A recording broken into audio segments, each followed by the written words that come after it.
this part of the section, we're going to be doing a reading here so people have an understanding of some of the mechanics behind what an Akashic record reading is. And from this, we'll use this as regular examples or metaphors when we go into the rest of the teachings of how different aspects of our life can come forward. And you have volunteered, or were volunteered. So when I do a reading, what I'm doing is tuning into the dreaming version of you and how you land into your physical body. When one's asleep, they're in sleep paralysis and their dreaming body's off doing whatever it's doing. And as we want to wake up, the dreaming body comes back into our lower intestines and then settles in. And that process, when we are sleep paralysis and the dreaming body is in us, we awaken, and there's this 4, 5, or 10-minute period where we're fully aware of our dream world, we're lucid, and how much you retain is an Akashic record of what your dream world is, and I can read your entire dream world from literally tuning into that moment where you're waking up. So just tell me about your first 10 minutes of the day. Give me about 30 or 40 seconds out loud, right when you woke up. What did you do? Did you rub your eyes? Did you roll over? Was your cat there? Just give me about 40 seconds out loud of that first 10 minutes. The first 10 minutes, I wake up and I wanted to get up really fast out of my bed and start working. But then I sit down again and say, no, I want to create my day.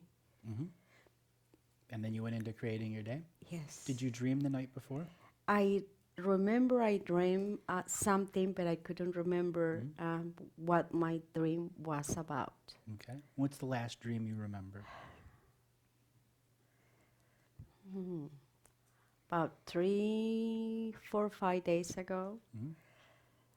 I remember putting my feet on my husband's back, kind of doing a massage, but that's all I remember. Okay. And that was 3, 4 days ago? Yes. What's the oldest dream you can remember? One that I did, one that I had about 18, 16 years ago. Somebody gave me a little statue, like ceramic, of an angel. And I was looking in the wall in my house to hang it in there. And when I was about to hang it, it flew out of the window. And it became a really beautiful... And I can see how it's connecting to you viscerally. This dream was tremendously important to you. And even to this day, the emotional well-up that's there, because it was very, very vitally important for your soul to know that you did something in that dream. Okay? Now you're at a stage where your dream world, you're creating it as you wake up each day. You're getting ready for your day, but your dream world still hasn't come into the full control like that visceral experience you had 18 years ago. And the reason why is when you were about 4 years old, just to break down, what I've just done is I've identified her dream world, and I've literally read her entire dream world of this lifetime. Every dream she's ever had is right here. And the person that's in front of me, I'm now layering the two over, going, what in her dream world and what in her physical world are missing? And I'm trying to bring points together that this individual person can return to that visceral body response where she welled up in the response for that angel flying out the window. So 3 years old, 4 years old, where were you living? I was living in the country, in Mexico. No power? No. No? No.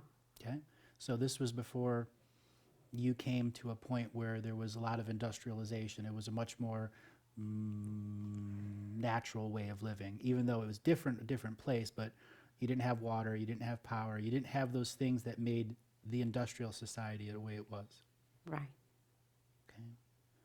Now what I'm doing is separating all of the emotional factors of growing up into that and identifying why this dream world is disconnected.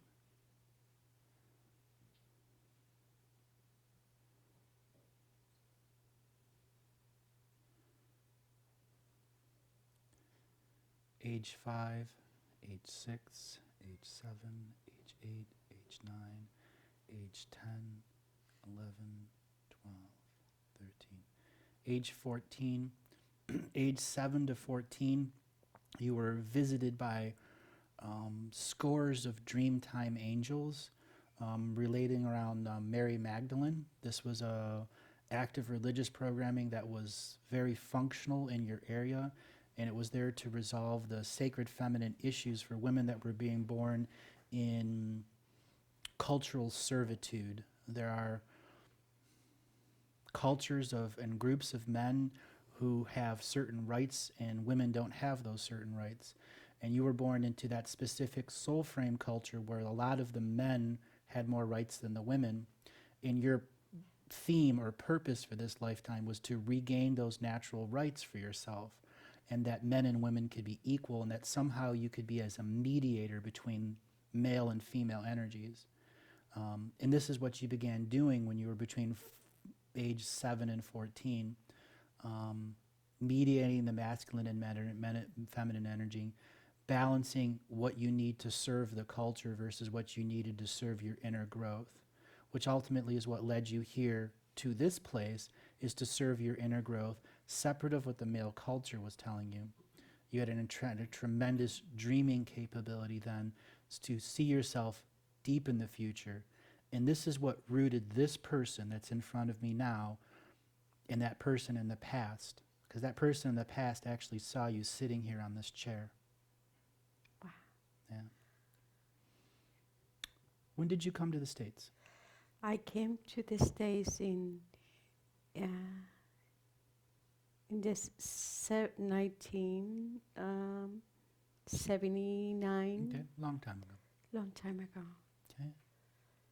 When you arrived here at the United States, it was a massive balancing of karma on the DNA lineage that you're in. The DNA lineage that you're in has a lot of Mesoamerican energy within it. Meso meaning upper in Canada, lower North America, Mexico, South America. It's got this energy. It's the karma of those people.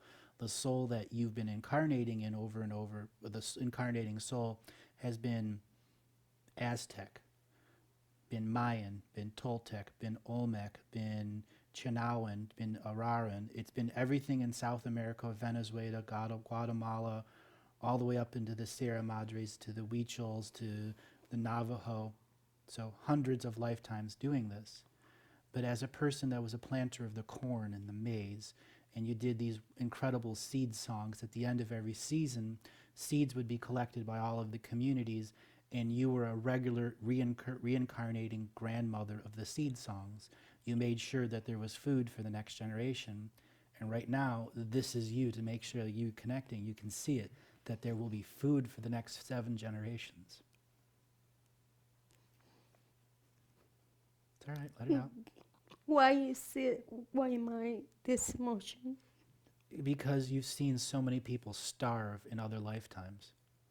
You were on the Trail of Tears. You watched people drop their physical robes so another child could survive. They literally gave all of their life force and froze to death so that this young child can make it to the end of hell, which is the Arizona desert, where once again they could be reunited to their soul family of the Sierra Madres, and then they can dream into the mountain ranges and find their way back into the Andes, into the Peruvian jungles. That's what you were doing then. You were connecting the dream world of the Trail of Tears, so ultimately people realized that this journey of this physical life had a spiritual side to it, that no matter how horrible that it was, you already saw your future self. And the reason you feel this way is the despair. And this is soul shock coming forward. This is an example of what we talked about before. You don't ever want to see refugee trains again. Thousands and thousands of people, as far as the eye can see, no food, no water, no shoes, walking through snow, 1,900 miles, a death march.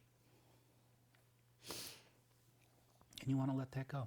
Yes. You don't want that frequency in you. And that is the ultimate healing one can do for themselves. Beginning, I now recognize it, and I am now freeing myself of this energy of the Trail of Tears. So hold your hands out. Just say, I'm freeing myself. I'm freeing myself. I acknowledge who I was, I acknowledge who I was, what I was, and every part of my part in it. and every part of my part in it. I choose to release this I choose to release this to the Earth Akashic Record. to The Earth Akashic Record to the earth, accretion, Akashic record, accretion, Akashic record, accretion cracker, so I may find remedy and resolve so I may find remedy and resolve with all things I've experienced in this world. with all things that I experience in this world. I have identified the starvation I have identified the starvation of the children of the children as my visceral body response. Thus, As my visceral as my visceral body response. body response. I am now removing this frequency from my life I now removing this frequency from my life so I may continue my healing path so I may continue my healing path with that of the seeds, with that of the seeds, so all people may be fed. so all people may be fed, So there is never a child starving, so there is never a child starving, never a child in need, never a child in need, never a child in lack, never a child in lack, because that is the nature of the grandmother. because that's the nature of the great mother. Okay? So inside your DNA are all these memories of the Trail of Tears, all these memories of Pizarro taking care of the different Native Americans down there horribly, but there's also memories of you being the attacker.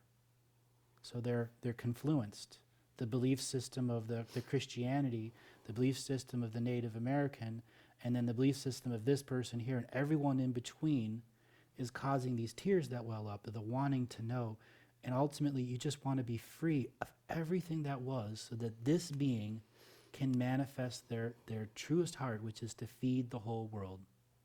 No starvation, ever again. We do not need to pay to live on our world. That's something that's deep in your soul. It's saying, why are we paying to live? We're the only species in the universe. We have to pay to live on our planet. Let's change this. Okay? I want to change it. And we are going to, by creating our day every day as a unity group here. And before we go to sleep at night, create your dream world. Connect to your soul family. Ask your DNA to begin releasing the painful memories and replacing them with the beautiful memories. Because there is a beautiful memory in the Trail of Tears where you as a soul would walk into the body of someone that was about to die so that they wouldn't have to go through that death experience. And you did this hundreds of times as a soul. And when you got to the end and you walked into a body that couldn't touch the last part of the soil because his heart was still on the Virginia lands. His heart was broken, and you walked into that heart and you stepped onto the desert and you said, this is the home of the soul family. And you put your hands in the dirt and you let your blood go. And from that point, all of those people were bonded to that slice of time and were able to dream the end of the Trail of Tears. So you had a big role in it. That's beautiful. Now you can take this and say it's over. There will never be another one. It's over and it's never going to be another one. Because you're going to create every day and every year. Because I am going to create every day, every year. In peace, love, unity, and respect. In peace, love, unity, and respect. There we go. And so it is. So it is. Okay? That's an example of a reading and how easy they can go into healing because it is right there in your memories. And it's just someone that has to identify them and bring them forward and give them language in which her visceral body can let go of the frequencies and be in awareness of it. I mean, people see the tears coming down my eyes. There are tremendous amounts of spirits in here who have been waiting hundreds and hundreds of years for her to have this chance. To know that another part of her sat in that chair 150 years ago and saw this, a beautiful place of respect. That everyone here, though we might have some hierarchical order between us, everyone here knows we're equal. In this room, everyone knows. No one is greater or less than anyone here. We are all brothers and sisters of the same planet.